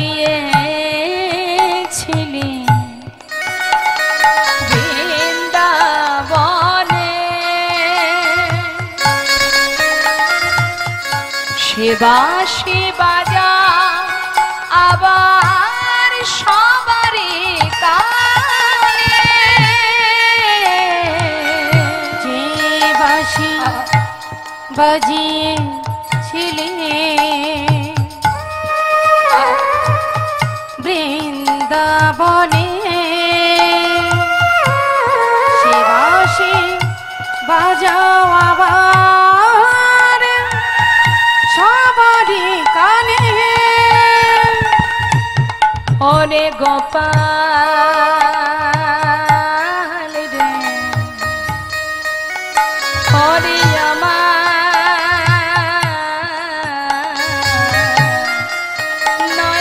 নয়ন মনি, একবার সাড়া দে ওরে গোপাল,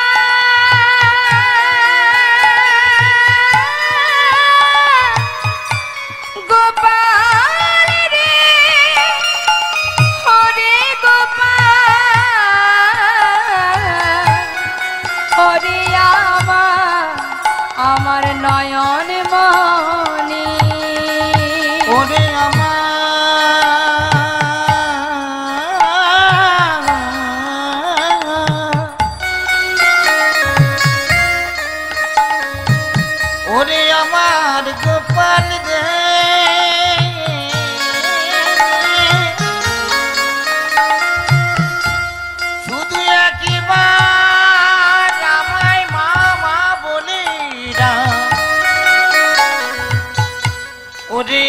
আমার নয়ন মনি নয়ন তারা ওরে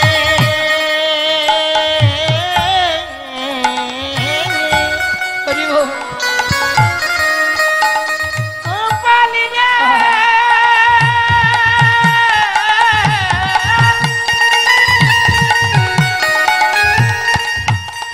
ওরে আমার নয়ন মনি নয়ন তারা শুধু একবার দেখা দে গোপালি রে ওরে আমার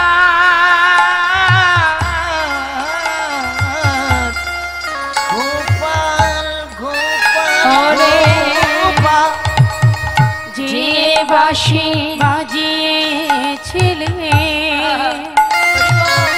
বৃন্দাবনে সে বাঁশি বাজাও আবার সবারই কানে ওরে তোর বিরহেতে কাঁদে অলিকো শ্রীদাম সুদাম কেঁদে হয়েছে ব্যাকুল। ওরে তোর বিরহেতে কাঁদে কুল শ্রীদাম সুদাম কেঁদে হইয়া বেকুল ওরে তোর বিরহেতে কাঁদে অলিকো শ্রীদাম সুদাম কেঁদে হয়েছে ব্যাকুল। সোনার ব্রজয়া সোনার ব্রজ আজ সোনার ব্রজয়া আধার হলো সারা রাতে গোপাল নিতাই গৌর হরি বল হরি বল। গোপাল রে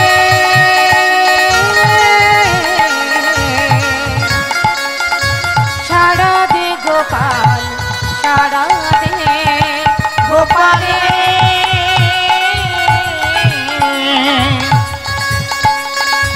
সারা দে গোপাল সারা দে সারা দে গোপাল সারা দে সারা দে গোপাল সারা দে মা কাজ মা যদি কাঁদে সন্তানের তো অন্তরে সাড়া দেবে। জলের ঝাড়ি নিয়ে পূর্ণাহুতি দেওয়ার পর জলের ঝাড়ি নিয়ে যখন গোবিন্দ চারিপাশে ঘুরছে হঠাৎ মায়ের কান্না শুনতে পেল। বলাই দাদাকে বলে উঠলেন, দাদা আমার মা কাঁদছে দ্বারে এসে, প্রহরী তাকে চাবুকের আঘাত করছে দাদা, আমি আর থাকতে পারছি না, এবার আমাকে যেতে হবে। বলরাম বলছে, হ্যারি কানা মা কি করে আসবে, মা তো এখানে আসতে পারবে না। দাদা মা এসেছে, মা গোপাল গোপাল বলে কাঁদছে, দাঁড়ি তাকে প্রহার করছে, এবার আমায় যেতে হবে দাদা। সেই জলের ঝাড়ি ফেলে দিয়ে ছুটতে ছুটতে গোবিন্দ চললেন চার দ্বারে বৃন্দাবনবাসীকে দর্শন দেওয়ার জন্য। ছুটছে চারটে রূপ ধারণ করে। মহাজন পদাবলীতে লিখছেন, দেখো দেখো বাঞ্ছা কল্পতরু ভগবান সকলে বাঞ্ছা পুরাবে বলে কল্পতরু ভগবান সকলে বাঞ্ছা পুরাবে বলে কল্পতরু ভগবান সকলে। আজ আসছে এক একজন এক এক ভাবে দেখছে। সখ্য প্রেমে সখা গান দেখিতে পাইল,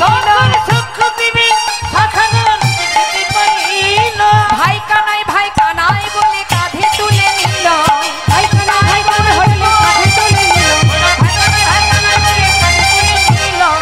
ভাই কানাই বলে কাঁধে তুলে নিল। কল্পতরু ভগবান সকলে বাঞ্ছা পুরাবে বলে কল্পতরু ভগবান সকলে। তারপরে কি করলো মা, নন্দ উপানন্দ দেখে দোয়ারে দাঁড়ায়, নন্দ দেখে দোয়ারে দাঁড়ায়, প্রাণ গোবিন্দ আসে দুটি বাধা মাথায় লয়ে, প্রাণ গোবিন্দ আসে দুটি বাধা মাথায় লয়ে, ওরা প্রাণহৃদয়ে আছে দুটি বাধা মাথা নয়ে প্রাণ গোবিন্দ আসে দুটি বাধা মাথায় বাঞ্ছা লয়ে। কল্পতরু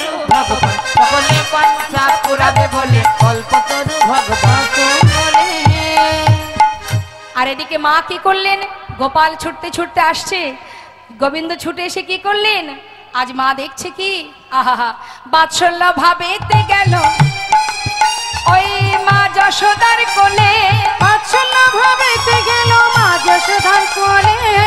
মায়ের কোলে যেই না গেছে, মা কি করছেন, ক্ষীর স্বর্ণ বনি দেয় গোপালের বদনে, ক্ষীর স্বর্ণ বনি বদনে বদনে, ক্ষীর স্বর্ণ বনি দেয় গোপালের বদনে, ক্ষীর স্বর্ণ বনি দেয় গোপালের বদনে। কল্পতরু ভগবান সকলে বাঞ্ছা পুরাবে বলে, কল্পতরু ভগবান সকলে। মা গোপালকে সেবা দিচ্ছে, দ্বারপাল দেখে অবাক, সর্বনাশ, একজন কাঙালিনী ভিখারিনী তার কোলে মহারাজ বসে ননি সেবা করছে, এ কি করে মা হতে পারে, আমাদের মহারাজের মা তো মাতা দেবকী, ইনি কি করে মা হবেন। বার্তাটা দিয়ে এলো কোথায় না, চলে গেল মা দেবকীর কাছে। মা দেবকী খবর পেয়ে ছুটতে ছুটতে এলেন, এসে এবার মা যশোমতীর কোল থেকে গোপালকে হাত ধরে টানছে আর বলছে, আমার কৃষ্ণ, আমার সন্তান, আমার পুত্র। আর মা যশোমতী গোপালকে চেপে ধরে বলছো, আমার কানায়, আমার সন্তান, আমার গোপাল। এখন দ্বারকাবাসীও তো চিন্তায় পড়ে গেল, সত্যি তাহলে মাকে। তারাও বলতে চাইলেন, বলতে লাগলেন যে দেখো, তোমরা দুই মায়ে যদি এক সন্তানকে এইভাবে টানাটানি করো, আমাদের মধ্যেও তো চিন্তা বেঁধে যায়, তাই আমাদের এই কৌতূহল, আমাদের চিন্তাটাকে আমরা পরিষ্কার করতে চাই, দুই মাকে পরীক্ষা দিতে হবে, প্রকৃত মাকে সেটা আমরা দেখতে চাই না, তাই গৌর হরি। এখন মা দেবকী তো নিশ্চিত যে আমি কারাগারে সন্তানকে জন্ম দিয়েছি, অর্থাৎ আমি তার মা। মা দেবকী বললেন, আমি আগে পরীক্ষা দিয়ে দিই, কারণ আমি জানি আমার সন্তান, সে আমারই পুত্র, আমি তাকে গর্ভে ধারণ করেছিলাম, এর জন্য আবার পরীক্ষার কি বা প্রয়োজন। বেশ, তোমাদেরকে প্রমাণ দেওয়ার জন্য আমি অবশ্যই পরীক্ষা দেব। এটা কিন্তু সম্পূর্ণটাই মা, তার ভিতরে আত্ম অহংকার, তাই অহংকারে বশীভূত হয়ে মা দেবকী পরীক্ষা দেবেন।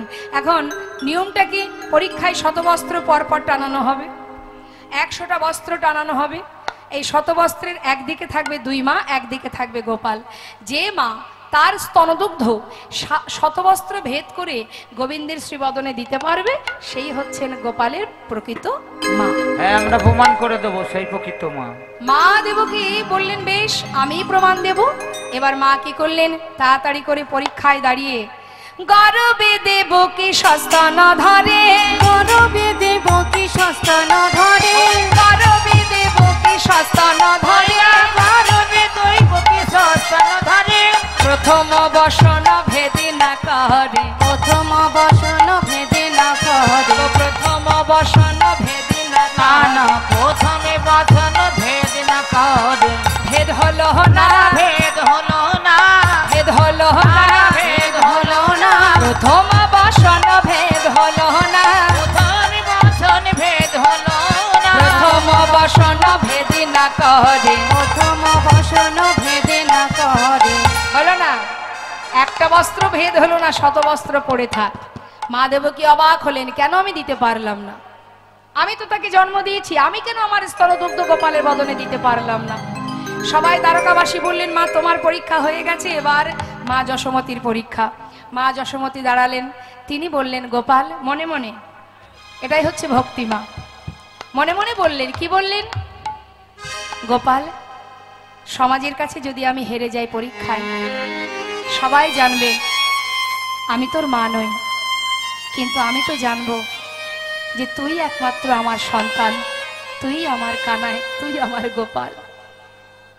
তাই মা আমার চোখের জলে কাঁদছেন, বুক ভাসিয়ে কাঁদছেন, আর পরীক্ষায় দাঁড়িয়ে তিনি গোপালকে চিৎকার করে ডাকছেন, গোপাল গোপাল গোপাল বলি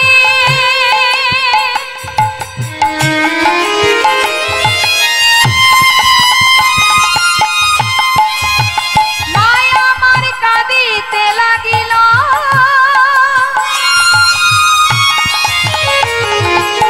শত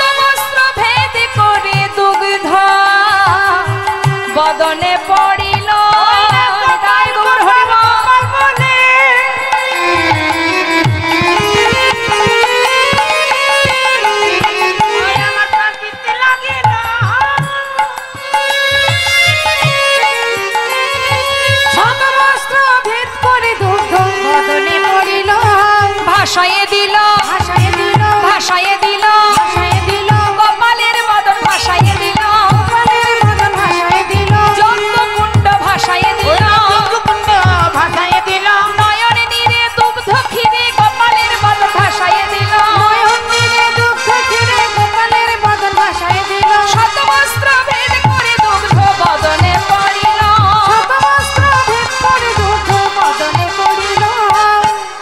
তাহলে প্রকৃত মা কে হলো? মা দেবকী জিজ্ঞাসা করলেন, তবে আমি তোকে জন্ম দিলাম, আমি কেন দুগ্ধ দিতে পারলাম না? বলে উঠলেন গোবিন্দ, ভেবে দেখো মা পুরবের কথা। তুমি ছিলে রাম অবতারে মাতা কইকেয়ী, আমার মাতা কৌশল্যা পিতার আদেশ মতো 14 বৎসরের জন্য বনে যাবার কালে এক বাটি দুগ্ধ এনেছিল। তুমি সেই দুগ্ধ আমাকে খেতে দেবে না বলে ফেলে দিয়েছিলে। শুধু তাই নয় মা, ফিরে আসবার পর 14 বৎসর পরে তুমি আমাকে বলেছিলে, রাম আমি যে অন্যায় করেছি তোর প্রতি, বাবা কথা দে এই জন্মে তোর মা হতে পারিনি, তাই পরের জন্মে আমি যেন সন্তান রূপে আমার গর্ভে তোকে ধারণ করতে পারি। আমি কথা দিয়েছিলাম মা, তাই হবে। আমি এসেওছি তোমার গর্ভে।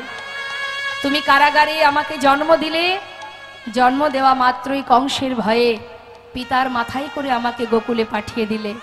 সেদিনও তুমি আমাকে একটু হলেও দুগ্ধ পান করাওনি, তাহলে আজ কেন দুগ্ধ পান করব? আর এই যে মা যশোমতী, তার দুগ্ধ কেন পান করলাম? তিনি ছিলেন সেই ধরাসতী, বৈষ্ণব রূপে গিয়েছিলাম তার গৃহে। তিনি তার বৈষ্ণব সেবার জন্য কারোর ঘরে এক মুষ্টি তণ্ডুল না পেয়ে এক মুদি দোকানে নিজের একটি স্তনের বিনিময়ে তণ্ডুল ধার করে ভিক্ষা করে আমাদের বৈষ্ণব সেবা দিয়েছিল। সেই দিনে আমি কথা দিয়েছিলাম, যে স্তনের বিনিময়ে আজ বৈষ্ণব সেবা দিলে পরের জন্মে সন্তান হয়ে সেই স্তনদুগ্ধ আমি পান করব না। তাই হরি বল হরি বল। প্রকৃত প্রমাণিত হলেন মা যশোমতী, তিনিই হলেন গোপালের মা। এদিকে হলো কি মা, আরো এক দ্বারে দাঁড়িয়ে আছে অষ্টসখী রাধারানী। হঠাৎ করে সখীগণ কি দেখলেন? দেখতে পাচ্ছি মধুর রসে সখীগণ দেখিতে পাইল, মধুর রসে সখীগণ দেখিতে পাইল, মধুর রসে সখীগণ দেখিতে পাইল। সখীগণ দেখতে পাচ্ছি গোবিন্দ আসছেন। রাধারানী গোবিন্দের বেশ দর্শন করে তাড়াতাড়ি করে কি করলেন?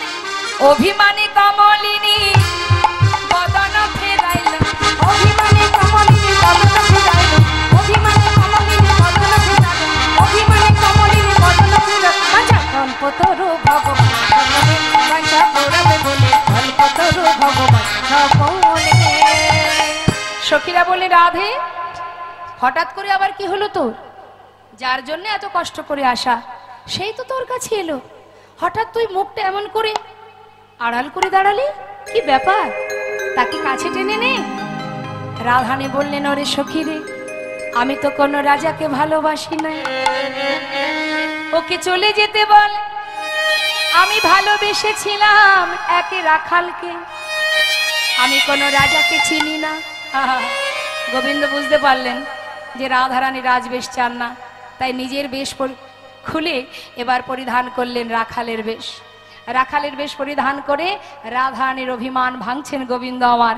তাড়াতাড়ি করে হাতে ধরে পাশে বসিয়ে এবার গোবিন্দ কি করছেন? সেবা দিচ্ছেন। মহাজন বললেন, দেখো দেখো, তরাতরি করে ধরে বসাইল বামে, তরাতরি করে ধরে বসাইল বামে, তরাতরি করে ধরে বসাইল বামে, করা করে করে ধরে বসাইল বামে, নিজ বসনে মোছাইল রাই মুখ ঘামে, নিজ বসনে মোছাইল রাই মুখ ঘামে, নিজ বসনে মোছাইল রাই মুখ ঘামে, নিজ বসনে মোছাইল রাই মুখ ঘামে। বাঁচা কল্পতরু ভগবান সকলে, বাঞ্ছা পুরাবে বলে কল্পতরু ভগবান সকলে।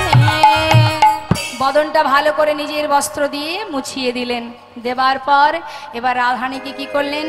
ভাঙিয়া চূড়ার ফুল চরণ পূজা করে, ভাঙিয়া চূড়ার ফুল চরণ পূজা করে, ভাঙিয়া চূড়ার ফুল চরণ পূজা করে, ভাঙিয়া চূড়ার ফুল রাধার চরণ পূজা করে। যেই না রাধার চরণ পূজা করছে, সখীরা তাই না দেখে মৃদু মৃদু হাসছে। ললিতা মুচুকি হাসে কুন্দলতার আড়ালে, মুচুকি হাসি কুণ্ডলতার আড়ে, গোয়না ললিতা মুচুকি হাসে কুণ্ডলতার আড়ে, মুচুকি হাসি কুণ্ডলতার আড়ে। গোয়না ললিতা মুচুকি হাসি কুণ্ডলতার বাঞ্ছা আড়ে, কল্পতরু ভগবান সকলে, বাঞ্ছা পুরাবে বলে কল্পতরু ভগবান সকলে। সকলে বলে হেই মা তা জানি না, হেই মা তা জানি না। আমার সখীরা বলা বলি করছে কি হেই মা তা জানি না, বলে হেই মা তা জানি না। পুরুষ নারীর চরণ সেবা করে হেই মা তা জানি না, পুরুষ নারীর চরণ সেবা করে হেই মা তা জানি না। আনিয়া প্রভাসের জল চরণ ধোয়ালো, আনিয়া প্রভাসের জল চরণ ধোয়াইলো। ওই যে ছিল বাবা যে প্রভাস নদীর জল নিয়ে যেদিন রাধারানী চরণ ধৌত করবে সেদিনই তার অভিশাপ থেকে সে উদ্ধার হবে। তাই কি করলেন গোবিন্দ যেই না চরণ ধোয়ালেন, মহাজন লীলার পাশে দাঁড়িয়ে বললেন কি গোবিন্দ দাসে কহে প্রভাস তীর্থ যে হইল, গোবিন্দ গৌর হরিবল তীর্থ যে হইল, ওই না গোবিন্দ দাস কহে প্রভাস তীর্থ যে হইল, গোবিন্দ দাস কহে প্রভাস তীর্থ যে হইল, ওই না গোবিন্দ দাস বলে প্রভাস তীর্থ যে হইল। গোবিন্দ দাস কহে প্রভাস তীর্থ যে হইল। কল্পতরু ভগবান সকলে বাঞ্ছা পুরাবে বলে কল্পতরু ভগবান। বলে এবার সখীরা সবাই মিলে সুন্দর একটি মালা গেথে রাধারানী হাতে দিলেন। আনিয়া মালতীর মালা রায়ের করে দিল, আনিয়া মালতীর মালা রায়ের করে দিল, আনিয়া মালতীর মালা রায়ের করে দিল। নে আর দেরি কেন, পরা তোর বধূকে। শ্রীমতী রাধারানী এবার সেই মালতী ফুলের মালা নিয়ে বধূর গলায় পরাইয়া বামে দাঁড়াইল, বধুর গলায় পরাইয়া বামে দাঁড়াইল, ওরা বধূ গলায় পরাইয়া বামে দাঁড়াইল, বধুর গলায় পরাইয়া বামে দাঁড়াইল। বধূ গলায় পরাইয়া বামে দাঁড়াইল। বাঞ্ছা কল্পতরু ভগবান সকলে বাঞ্ছা পুরাবে বলে কল্পতরু ভগবান সকলে। যা রাধে রাধে। এবার রাধা গোবিন্দ যুগলে দাঁড়ালেন, সবাই সখীগণ আজ যুগল হেরে যুগল গুণগান গাইতে লাগলেন। তাই দেখুন আস্তে কি হয়েছে মা, ভগবান কৃষ্ণ আমার চলে গেলেন বৃন্দাবন ছেড়ে, আর বৃন্দাবন ছেড়ে যখন চলে গেল একবার ভাবুন বৃন্দাবনের কি অবস্থা। যারা কৃষ্ণ ছাড়া আন জানে না, মা যশোমতী তার মনের কষ্টটা একবার অনুভব করতে হবে। মা কি ছিল তার জীবনের, কি ছিল তার অপরাধ, কি ছিল তার অন্যায়। সন্তানকে পেয়েছিল, ভগবান রূপে পেয়েছিল সন্তান, তা সেই ভগবানকে সন্তান রূপে পেয়ে সে কোনোদিন কি সুখ পেয়েছে? আজ না জানি কংস আমার ছেলেকে কিভাবে মারে, অগাসুর বগাসুর শিশুকাল থেকে একটার পর একটা যন্ত্রণা সহ্য করে গেছে, তারপরেও শান্তি হলো না। চলে গেল গোবিন্দ দ্বারকায়, আর মা আমার কৃষ্ণকে সন্তানের জন্য পাগলের ন্যায় গোপাল গোপাল বলে একবার অচৈতন্য একবার চৈতন্য হয়। সখাগণ তৃণ বনে যায় না, গাভীগণ তৃণ সেবা করে না, বৃন্দাবনের এহন শোকা অবস্থা। কিন্তু হঠাৎ প্রেমময়ী রাধারানী আমার নয়নের জলে মাটি ভিজিয়ে সুন্দর করে ভগবানের শ্রীবদন অঙ্কন করছে, ছবি আঁকছে। মা এখানে কেউ আছে নাকি যে ভালো ছবি আঁকতে পারে, মানুষের ছবি আঁকতে পারে? আছে? ভালো চিত্র অঙ্কন করতে পারে কে? বেশ, আচ্ছা বল দেখি মানুষের ছবি আঁকতে গেলে কোথা থেকে শুরু করতে হয়? মুখ থেকে। বেশ, মুখ থেকেও অঙ্কন শুরু হয়, আবার চরণ থেকেও অঙ্কন শুরু হয়। হয় চরণ থেকে আঁকতে হবে, না হলে মস্তক থেকে। কিন্তু আজ আমার রাধারানী তিনিও চিত্র অঙ্কন করছে। মা পদাবলিতে আমরা শুনবো, পদগুলো একটু মন দেবেন। কি বলছে মহাজন? কৃষ্ণ কৃষ্ণ বলি কাঁদে বাহু তুলি, মরমে দারুণ ব্যথা গো। ওই না কৃষ্ণ কৃষ্ণ বলি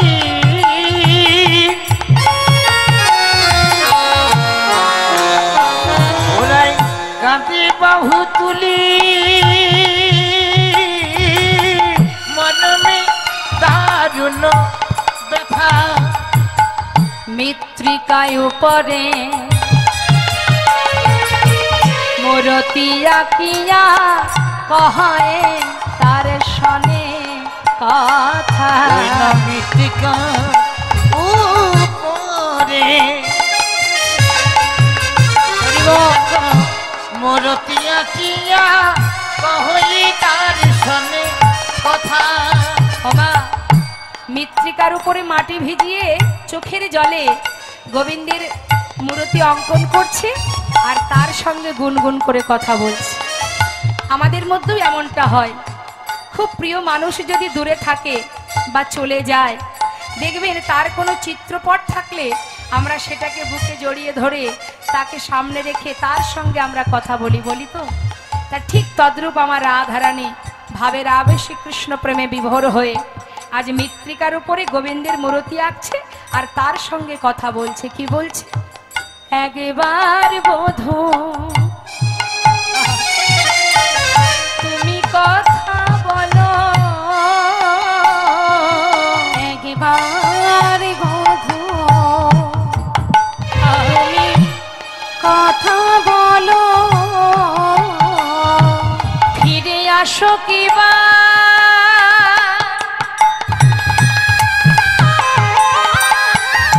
বধূ হে,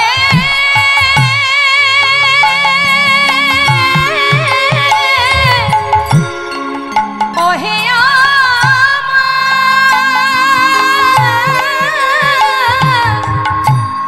ওহে আমার প্রাণের বধূ,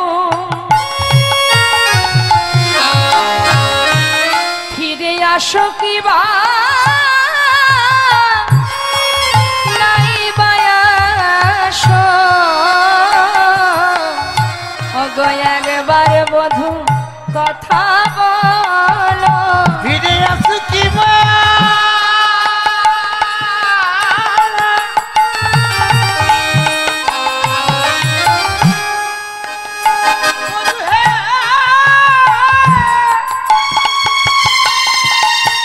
তুমি নাই বা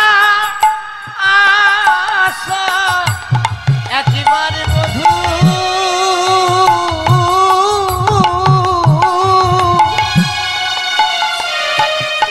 তুমি কথা বলো। আজ আমার রাধারানী প্রাণে গোবিন্দের চিত্র অঙ্কন করে আর বলে ওগো আমার প্রাণনা, তুমি আসো কিবা নাই বা আসো তাতে কোনো দুঃখ নাই, ভালোবাসো কিবা নাই বা বাসো তাতে কোনো দুঃখ নাই, শুধু একটিবার আমার সঙ্গে কথা বলো। আরো কি করছে মা? সুন্দর করে বধূর ছবি আঁকছে, চিত্র অঙ্কন করছে। তা সবার আগে কোথা থেকে এঁকেছে দেখুন, কোমরটা আগে এঁকেছে। হা হা হা, আঁকি আসে কটি পরাই ঘটি, কত না যতন করি, ওই না আঁকি আছে কুটি পরাইয়া ধুটি, কত না যত্ন করি। কোমরটা এঁকেছে মা, আবার ঘটি বেঁধে দিয়েছে, দিয়ে এবার কি করেছে? নাভি সরোবর দেখো আকিল পাতার পর, কত না যত্ন করি, নাভি সরোবর আকিল তার পর, কত না যতন করে। যেই না কোমরটা এঁকেছে বাবা, নাভি সরোবর অঙ্কন করেছে, পাশে ছিল কারা? সখীগণ। বলে উঠলেন, রাধে, এই রাধে, রায়, কি রে, কি এঁকেছিস তুই? এটা কেমন আঁকা ছিলি রে? গুরু ধরে অঙ্কন শিখেছিলি, সব ভুলে গেছিস? আরে বাবা, যদি কেউ চিত্র অঙ্কন করে সে হয় মস্তক থেকে আঁকে, না হলে চরণ থেকে আঁকে। তুই মাঝখান থেকে অঙ্কন করছিস কেন? কি রে রাধে, কি হয়েছে বল দেখি, তোর কি মাথা ঠিক আছে? আহা, শ্রীমতী রাধারানী বলিছে ললিতা রে, না নাই আমি অঙ্কন ভুলি নাই, কেন জানিস আমি চরণ বা মস্তক আঁকি নাই। কি, কেন আঁকিসনি?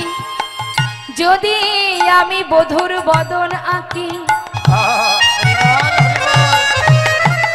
আমার পরাণ বধুর জুড়া ভরু বাঁকা নয়, যদি একবার আমার নয়নে যায় আমি আর অঙ্কনে পারবো না রে। আচ্ছা মানলাম, বদন আঁকলে হয়তো তুই তার চোখের দিকে তাকালে আঁকতে পারবি না, চরণ আঁকলে তো সমস্যা ছিল না, চরণ থেকে আঁকলি না কেন? ওরে ললিতা রে, ওরে বিশাখা,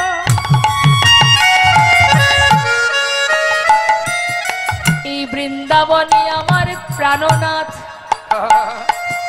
সে যে আমায় ছেড়ে চলে গেছে। আবার যদি চিত্র অঙ্কন করি, যদি সবার আগে চরণ আঁকি, আবার যদি আমায় ছেড়ে চলে যায়,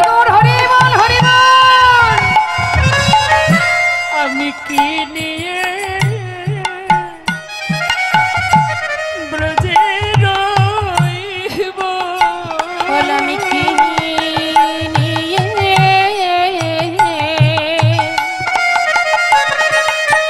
ব্রজে রইব? চরণে দিলে যদি আবার চলে যায়, সখী কি নিয়ে আমি এই ব্রজে রহিব? চরণ দিলে যদি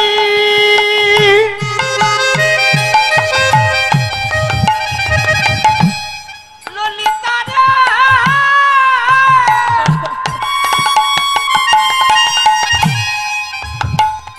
আমি কি নিয়ে বোঝে রইবা? চরণ দিলে যদি চলে যাই রে, বল আমি কি নিয়ে ব্রজে রইব? দেখো না ভীষরব আকিল তার পান, কত না যতন করি। ওই না ভীষণ আকিলতার পার কত না যাতন করি। জয় রাধে রাধে রাধে রাধে রাধে। হরে হরিদাস শ্রীকৃষ্ণ দাসী, তোর মতো ভজন জগতে কে বাজারে বল। আর আমরা কিছু বলবো না। এবার কি আঁকবি রায়? রাধারানী এবার নাভি সরোবর এঁকে একটু একটু করে উপরের দিকে উঠছে। এবার কি এঁকেছে মা? বাহু দুটি আঁকি, ছলো ছলো আঁকি, দেখো বাঁশিটি দিল সেই করে। ওই না বাহু দুটি আঁকি,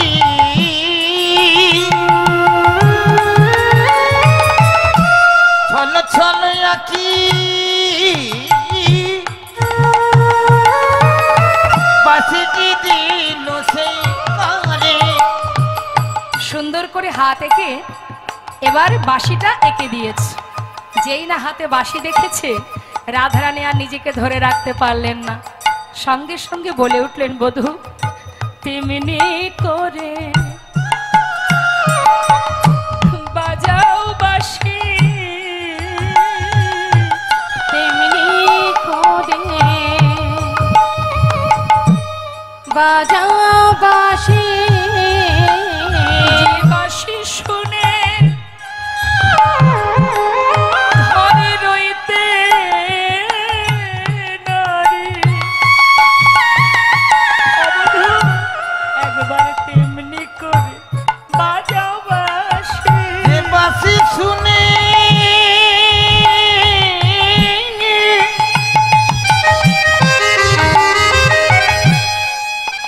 আমি রইতে নারী। বধূ তুমি তেমনি করে তারপরে কি আছে, কণ্ঠ কুম্ভ কিবা অনুপম শোভা আঁকিল পরে পরে। কণ্ঠ কুম্ভ কিবা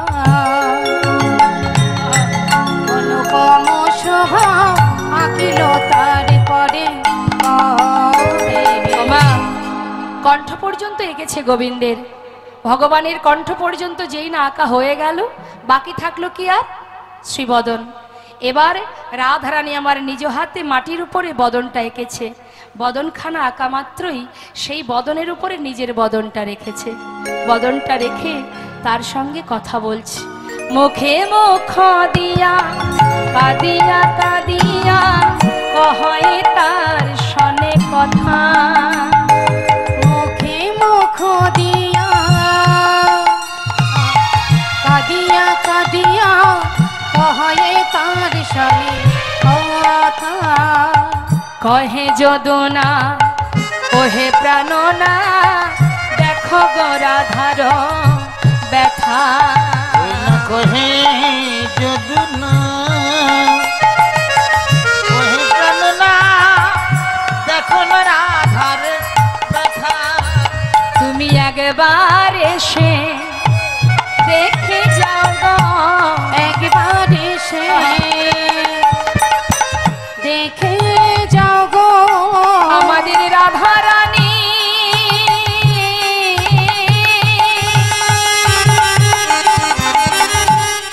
ও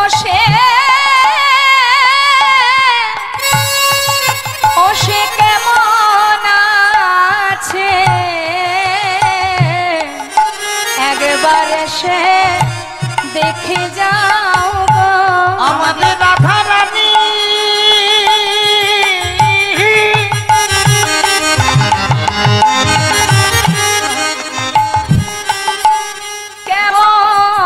কেমন আছে। তুমি একবার সে দেখে যাও গো। আমাদের রাধারানী কেমন আছে, বলো কেমন করে বাজবে বলো, রাধারানী কেমন ও সে আছে, কেমন বাজিবে বলো। রাধারানী কেমন আছে, হরি বল হরি বল। ওরে বাজিবে বলো। রাধারানী কেমন আছে, কেমন করে বাজিবে বলো। রাধারানী কেমন আছে। একবার সে দেখে যাও গো। কহে যদুনা কহে প্রাণনা দেখো হে রাধার ব্যথা। ওই না কহে যদুনা ওহে প্রাণনা দেখো না রাধার ব্যথা। বৃন্দাবনের এহেন অবস্থা, সবাই শোকে কাতর। হঠাৎ দেবর্ষি নারদের মনে হলো যাই একবার বৃন্দাবনে গিয়ে সাধু সঙ্গ করে আসে, ভক্ত সঙ্গ সাধু সঙ্গ কে না ভালোবাসে। তাই দেবর্ষি নারদ দেরি না করে তিনি তার ঢেকিতে চড়ে এবার যাচ্ছে বৃন্দাবনের পথে। মহাজন বললেন, দেখো দেখো বিধির নন্দনয়াজি চিন্তা মনে মনে, বিধির নন্দন আজি চিন্তা মনে ওই মনে। না নদী চলে যায়।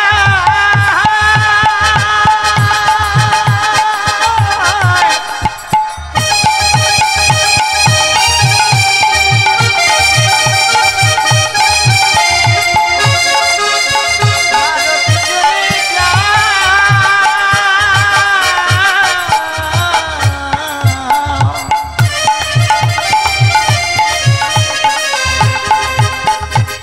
বৃন্দাবনে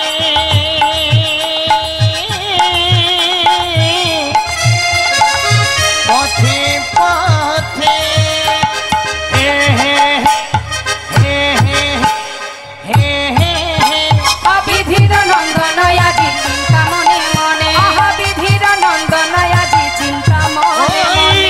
বিধির নন্দন আজ চিন্তি মনে মনে। উদ্ধার হো কৃষ্ণ ভক্ত হেরিব নয়নে, কোথার হো কৃষ্ণ ভক্ত হেরিব নয়নে। প্রথার হো কৃষ্ণ ভক্ত হেরিব ওই নয়নে। কৃষ্ণ ভক্ত হে নয়নে।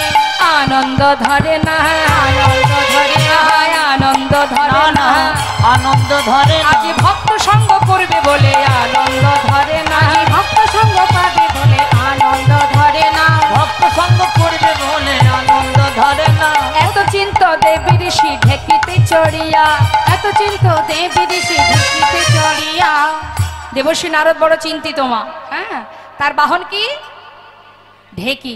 ঢেকিতে বসে খুব চিন্তা মাথায়, সাধু সঙ্গ করব, বৃন্দাবনে যাব।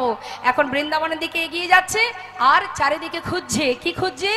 কোথা রহু কৃষ্ণ ভক্ত হেরিব নয়নে, কোথা রহু কৃষ্ণ ভক্ত হেরিব নয়নে। আহা এত চিন্ত দেবী ঋষি ঢেকিতে চড়িয়া, এত চিন্ত দেবী ঋষি ঢেকিতে চড়িয়া। দেখো দেখিতে দেখিতে যায় উলসিত হইয়া, দেখিতে দেখিতে যায় উলসিত হইয়া। দেখিতে দেখিতে যাই উল্লসিত হইয়া। কিন্তু হলো কি মা, যত বৃন্দাবনের দিকে এগিয়ে যাচ্ছে হঠাৎ যেন কিসের একটা তাপ এসে তার গায়ে লাগছে।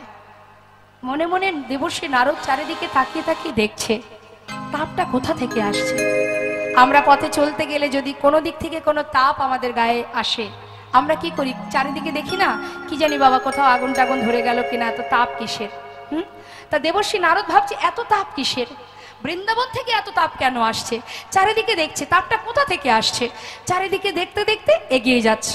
তপ্তদর্শী দেবী ঋষি চারি পানে চায়, তপ্তদর্শী দেবী ঋষি চারি পানে যায়। ততরসে দেব ঋষি চারি পানে চায়। কোথা হতে তাপ আসি লাগে ওর গায়, কোথা হতে তাপ আসে লাগে মোর গায়ে। কোথা হতে তাপ আসি লাগে মোর গায়। কোথা হতে তাপ আসে লাগে মোর গায়ে। কোথা থেকে তাপ আসি লাগে মোর গায়ে, তাপটা কিসের আসছে? ভাবতে ভাবতে চিন্তা করতে করতে চারিদিকে দেখতে দেখতে যেই না বৃন্দাবনের ভিতরে প্রবেশ করেছে মা, দেখছে সবাই কৃষ্ণ বিরহে কাঁদছে। আর সেই যে বিরহের একটা তাপ, সেটাই যেন তার অঙ্গে জ্বালা হচ্ছে।